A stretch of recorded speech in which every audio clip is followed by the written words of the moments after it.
जीवन में कठिनाइयां हमें बर्बाद करने नहीं आती, बल्कि ये हमारी छुपी हुई सामर्थ्य और शक्तियों को बाहर निकालने में हमारी मदद करती है।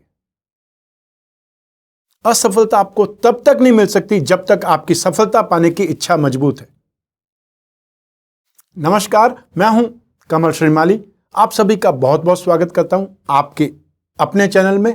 और सूर्य के राशि परिवर्तन में अर्थात सूर्य के वृश्चिक राशि में प्रवेश पे आपकी राशि पर क्या फल पड़ेगा, आपकी राशि पर क्या असर होगा, इसके विशेष एपिसोड में। यह जो गोचर है यह सिर्फ आपकी राशि के अनुसार है और यह सब सूर्य का ही गोचर है। दूसरे ग्रहों का क्या इंपैक्ट सम्मिलित पड़ेगा यह सिर्फ मासिक राशिफल में हम बतलाते हैं।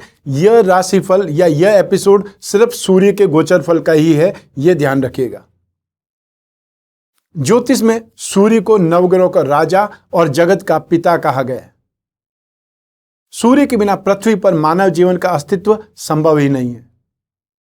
सूर्य की शक्ति से ही समस्त ग्रह चलायमान है। श्रीमद् भागवत गीता में सूर्य को सूर्य नारायण के नाम से संबोधित किया गया है और वेदों में सूर्य को संपूर्ण जीव जगत की आत्मा माना गया है। यदि किसी व्यक्ति की कुंडली में सूर्य की स्थिति शुभ और अच्छी होती है तो व्यक्ति के जीवन में हर कार्य में सफलता मिलती है, क्योंकि वैदिक ज्योतिष में सूर्य को आत्मा, आपके पूर्वज, आपके पिता, सफलता, सरकारी सेवा प्रदान करने वाला, राजशाही, गौरव दिलवाने वाला और विभिन्न स्थानों पर उच्च पद की प्राप्ति कराने वाला ऐसा कारक माना गया है। ऐसा व्यक्ति वैभवशाली जीवन व्यतीत करता है। वहीं सूर्य के अशुभ प्रभाव से मान सम्मान में कमी, आत्मविश्वास में कमी, पिता को कष्ट या पिता के सुख में कमी, पिता से वैचारिक मतभेद, सरकारी कामों में बाधा और आंखों के रोग परेशान करते हैं। आंखें बहुत जल्दी कमजोर हो जाती हैं। कुंडली में मौजूद सभी 12 राशियों में से केवल एक ही राशि सिंह राशि का स्वामित्व सूर्यदेव को प्राप्त है और इसके साथ में सूर्यदेव कृतिका, उत्तरा फाल्गुनी और उत्तराषाढ़ा नक्षत्रों के स्वामी हैं। सूर्यदेव मेष राशि में उच्च अवस्था में माने जाते हैं, जबकि तुला इनकी नीच की राशि मानी जाती है। चंद्रमा, मंगल और बृहस्पति सूर्य के मित्र माने जाते हैं। बुध ग्रह सूर्य के लिए सम है तथा शुक्र और शनि को सूर्य का शत्रु माना जाता है। राहु और केतु भी सूर्य के शत्रु ही है। समस्त संसार को उत्तम आरोग्य अर्थात उत्तम स्वास्थ्य और जीवन प्रदान करने वाले सूर्यदेव 16 नवंबर 2020 को प्रातःकाली सुबह 6:52 पर अपनी नीच राशि तुला से निकल करके छोड़ करके अपनी मित्र राशि वृश्चिक में प्रवेश कर जाएंगे। यह एक जल तत्व और स्थिर स्वभाव की राशि है। इस प्रकार एक अग्नि तत्व प्रधान सूर्य का प्रवेश जल तत्व प्रधान राशि में होगा। क्योंकि अग्नि तत्व प्रधान ग्रह का गोचर वृश्चिक राशि में हो रहा है, इसलिए वैवाहिक जीवन में रोमांस की अधिकता हो सकती है। आइए अब बात करें वृश्चिक संक्रांति का महत्व। सूर्यदेव जब मंगल की वृश्चिक राशि में प्रवेश करेंगे, इस अवस्था को सूर्य की वृश्चिक संक्रांति कहा जाता है। संक्रांति के दिन दान पुण्य करना बेहद खास माना जाता है या बहुत ही महत्वपूर्ण है। इसलिए बहुत से लोग इस दिन भी वस्तुएं और खान पान की वस्तुएं जरूरतमंदों को, गरीबों को, अभावग्रस्त लोगों को दान करते हैं। वृश्चिक संक्रांति के दिन अर्थात जब सूर्य वृश्चिक राशि में प्रवेश करते हैं उसे वृश्चिक संक्रांति बोला जाता है। इस दिन संक्रमण स्नान, विष्णु देव की पूजा उपासना और दान का बहुत ही भारी महत्व है। इस दिन श्राद्ध और पितृ तर्पण का भी खास महत्व होता है। तो आइए अब जानते हैं कि सूर्य के वृश्चिक राशि में गोचर का आपकी राशि पर कैसा प्रभाव होने वाला है। आइए अब बात करें कर्क राशि की। सूर्य आपकी राशि से सेकंड हाउस के स्वामी है। सेकंड भाव है आपकी वाणी, धन, परिवार और साथ ही प्राइमरी एजुकेशन का। आपकी राशि से सेकंड हाउस के लॉर्ड सूर्य 5th हाउस में गोचरवश प्रवेश करने वाले हैं और 5th हाउस होता है संतान का, विद्या का, बुद्धि का, बुकिश नॉलेज का और साथ ही साथ आपके इंटेस्टाइन का, आमाशय का। ऐसी स्थिति में सूर्य का गोचर पंचम भाव में होने के कारण आपको परेशानियों का सामना करना पड़ सकता है, जिसमें स्पेशली आप बहुत ज्यादा कंफ्यूजन, दुविधा, भ्रम की स्थिति में रहेंगे, जिसके कारण आपको डिसीजन लेने में प्रॉब्लम आ सकती है या ये बोल सकते हैं डिसीजन पावर में कमी दिखाई देगी। आपकी संतान को उनके कैरियर में शानदार सक्सेस मिलने के योग बनेंगे, लेकिन आपका और आपकी संतान का स्वास्थ्य आपको चिंतित कर सकता है। इसलिए आप सीरियसली हेल्थ की देखभाल करें, एक्सरसाइज के बारे में सोचें, योगा के बारे में सोचें और संतान के स्वास्थ्य को ज्यादा इंपॉर्टेंस दें। आपके ऑफिस में स्थितियां बिगड़ सकती है और आपका आपके कर्मचारियों से, अधिकारियों से विवाद बढ़ सकता है या तालमेल बिगड़ सकता है। अच्छा आपके लिए यही होगा कि घोड़े के आगे और अफसर के पीछे वाले सिद्धांत पर कायम रहें, तभी आप कुछ अच्छे की उम्मीद कर सकते हैं। समाज के कुछ बड़े लोगों से, महत्वपूर्ण लोगों से आपका विवाद हो सकता है, इसलिए शांत रहें, सावधान रहें, बात का बतंगड़ नहीं बनाएं और अपने आप को बड़े लोगों के सामने छोटा मानने में कोई तकलीफ नहीं है।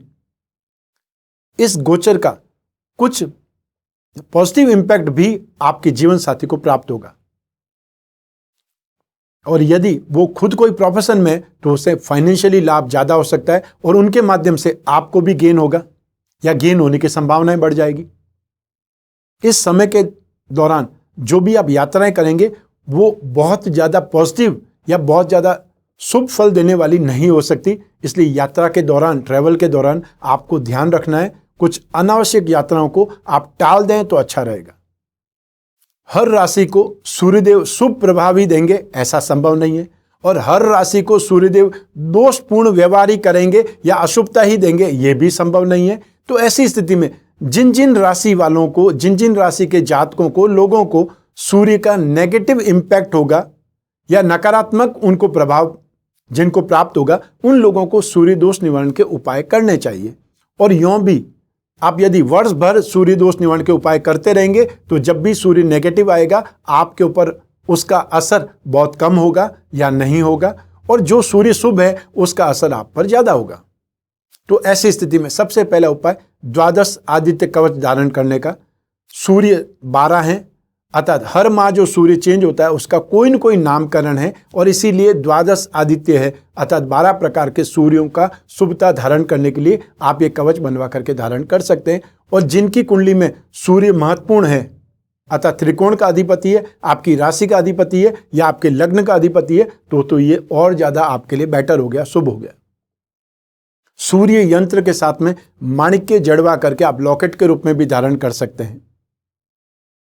सूर्य नारायण यंत्र की स्थापना करके पूजा कर सकते हैं या नवग्रह दोष निवारण यंत्र की स्थापना करके पूजा करें ताकि सभी ग्रह दोषों का निवारण एक साथ में भी हो सकता है।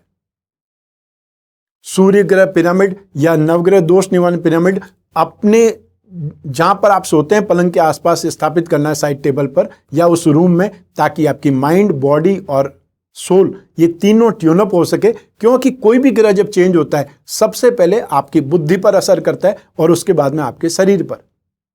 तो ऐसी स्थिति में आपके शरीर पर, आपकी बुद्धि पर उसका असर ही नहीं होगा और एक प्रकार से आपको थेरेपी मिल जाएगी, तो आप संतुष्ट रहेंगे, सुखी रहेंगे, प्रसन्न रहेंगे।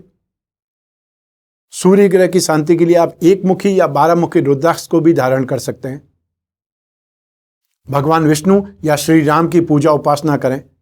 नित्य प्रतिदिन सूर्य को अर्घ्य दें और गुड़हल के पुष्प सूर्यदेव को अर्पित करें। सूर्य ग्रह की शांति के लिए सूर्यदेव के बीज मंत्र ओम राम रीम रोम सह सूर्याय नमः, इस मंत्र का हर रोज यथाशक्ति जितना आपके पास समय मिलता है इस का मंत्र जाप करें। हर रविवार को गेहूं, गुड़ या तांबा का दान करें और तांबे के बर्तन में रखा हुआ पानी पिएं और आपके घर में या जहां पर भी आप सबसे ज्यादा स्थित होते हैं, बैठते हैं, वहां पर एक तांबे का सूर्य का चिन्ह बना करके लगाएं, अर्थात आपके घर के ऐसे एटमॉस्फेयर में ये सूर्य का चिन्ह आपको पॉजिटिव स्ट्रेंथ, एनर्जी देता रहेगा। तो सूर्य के गोचर का एपिसोड बस यहीं तक। मैं आशा करता हूं कि ये सूर्य का गोचर आपके जीवन में शुभता लाएगा, स्वास्थ्य लाएगा और आपके जीवन में समृद्धि की बहार लाएगा। साथ ही साथ एक विशेष सूचना भी है कि लॉकडाउन का समय लगभग समाप्ति की ओर है और हम भी अपना शेड्यूल वापस कंटिन्यू कर रहे हैं, अर्थात 21 नवंबर 2020 से मैं आप लोगों से वापस रूबरू मिलूंगा। 21, 22, 23 को मैं बंबई में मिलूंगा, फिर वापस 27 और 28 को हम दिल्ली में मिलेंगे। 29, 30 और 1 दिसंबर मैं कलकत्ता में मिलूंगा और फिर वापस 2 और 3 दिसंबर को मुंबई में मिलूंगा। मैं आशा करता हूं कि वापस समय निकाल करके हम एक बार आपकी कुंडली पर चर्चा करें। अब आगे क्या कर सकते हैं, भविष्य में क्या कर सकते हैं, ताकि जो बैकलॉग में नुकसान हुआ है, जो कुछ भी आपको अभाव झेलना पड़ा है, उनसे कितनी जल्दी बाहर निकल सकते हैं। अब क्या योग है आपकी कुंडली में, तो ऐसी स्थिति में आशा करता हूं हम बहुत जल्द एक बार फिर से मिलेंगे। और यदि आपको अपनी कुंडली में कुछ भी विश्लेषण कराना है, भविष्य में झांकना है, कुछ नया काम करना है, कुछ बड़ा काम करना है, तब फिर कुंडली दिखाना ही चाहिए, क्योंकि बहुत बड़ा नुकसान बनने के बाद में, बहुत बड़ा नुकसान हो जाने के बाद में कुंडली दिखाने का कोई फायदा नहीं है। शादी आपने निश्चित कर दी, शादी हो गई, उसके बाद में समस्याएं स्टार्ट हुई है, तो उसके बाद में कुंडली मिलाने से क्या होगा। तो ऐसी स्थिति में शादी होने से पहले कुंडली मिलाना ज्यादा बेटर है। कोई बिजनेस स्टार्ट करने से पहले कुंडली दिखाना ज्यादा बेटर है, और अपनी संतान को कोई कैरियर में डालने से पहले कुंडली दिखाना ज्यादा बेटर है, ताकि आप जो नेगेटिव संभावनाओं को पहले से तलाश कर सकें, कौन सा रास्ता उसके लिए सही है, कौन सा कैरियर सही है, या आपको आगे आने वाले समय में, आगे आने वाली दशा में क्या ध्यान रखना है, क्या सावधानी रखनी है, ये सब आपकी कुंडली बतला सकती है। और उपाय की आवश्यकता होगी तो उपाय भी बतलाएंगे, लेकिन सबसे बड़ा उपाय समय होता है। समय अगर सही है तो जो आप करेंगे वो सब सही होगा, और समय अगर खराब है तो जितना भी मेहनत करेंगे वो पानी में चली जाएगी। ऐसी स्थिति में समय निकालिए और अपनी कुंडली चेक करवाइए। आज इस एपिसोड में बस इतना ही। स्वस्थ रहें, प्रसन्न रहें, अपना अपने परिवार का बहुत बहुत ख्याल रखें। आप सभी को मेरा नमस्कार, बहुत बहुत शुभकामनाएं। ईश्वर आपकी रक्षा करे, सूर्य नारायण आपकी रक्षा करे। बहुत बहुत धन्यवाद, शुभकामनाएं।